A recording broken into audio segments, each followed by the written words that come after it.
Hi there, Dr. Becky here with a short video about a resource and teaching tool that you'll start seeing around the clinic. They are called Core Words of the Week. And you might remember that there's different types of vocabulary. There's core words, which really make up about 80% of the language that we use. And then there's what's often referred to as fringe. And fringe vocabulary are things that might be important to me. So you might see the pugs in the background. And so to me, pug would be a fringe vocabulary word because it's something I likely say more than other people. So it's a great word to have for me because it's connected to my interests and something that's important to me.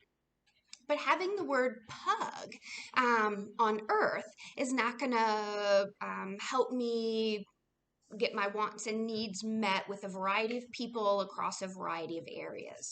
Hopefully that makes sense. So sometimes we use fringe when we're teaching vocabulary because I'm motivated by pugs. And so that can really increase my motivation to communicate. And it's maybe my special interest or something I'm very reinforced by. So I want me to have that word. I also need for me to have core vocabulary. Again, that makes up about 80% of the language that we use. And so we want to be sure that the folks that we're working with have enough core vocabulary to be able to express a variety of thoughts, feelings, wants, and needs. I heard somebody, I definitely didn't make this up, I heard somebody refer to core vocabulary as the glue that holds communication together. And I really liked that. It makes me think of what brings it all together. If I have the word pug, but I don't have want or like, you don't know if I'm tacting or labeling or manding or requesting. We're not really sure what the purpose of that is. And so again, we want to be sure that folks have both core and fringe and that we are intentionally teaching core words, again, because they make up about 80% of the language that we use. So this is a resource that we purchased, so it is not something that we made or that we created, and it's the core word of the week.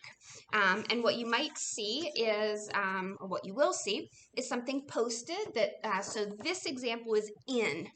And so there's encouraging different ways to use the word in for the week during transitions, in gross motor, so things like get in the tunnel, you are in the car, or with toys, or reading, or social focus. And again, there's so many different ideas for focusing on doing that teaching of the word in. Then there's going to be a book that you can read and should read with the kids multiple times during your session. So again, this is the core word of the week, in. And so you might see an image here, and that's because this can be helpful for kids who are using AAC or learning alternative ways to communicate. And so we modified this to either be the Proloquo to go symbol or a go talk symbol. And so, but it's not just for kids using AAC. And so there's different reading activities you can do, different toys.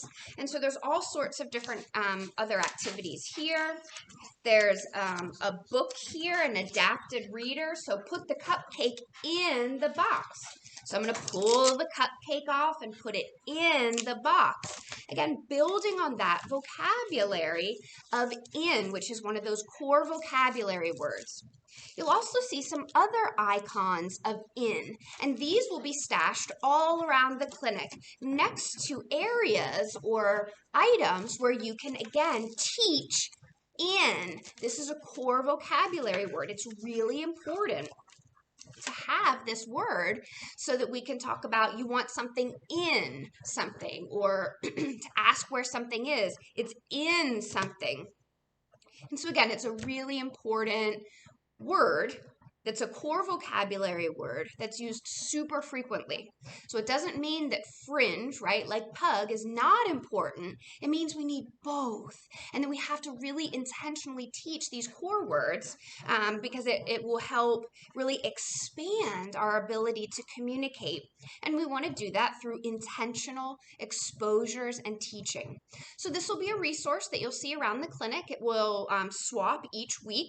Again, it's not just for kids who are working on an AAC. It's for any child because we want to be creating a rich, robust, language-filled environment so that our kids can be acquiring language efficiently and effectively.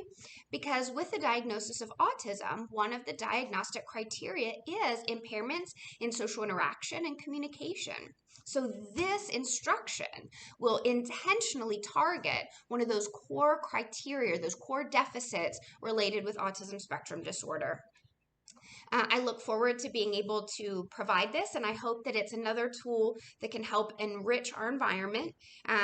If you've been with us a while, you know we've used this before, and it was one of the things we took down during COVID because it was so much shared material from hand to hand and person to person. So we'll still, wipe them down, do the best we can to keep them clean. And again, it's movement towards getting back to some of those shared materials.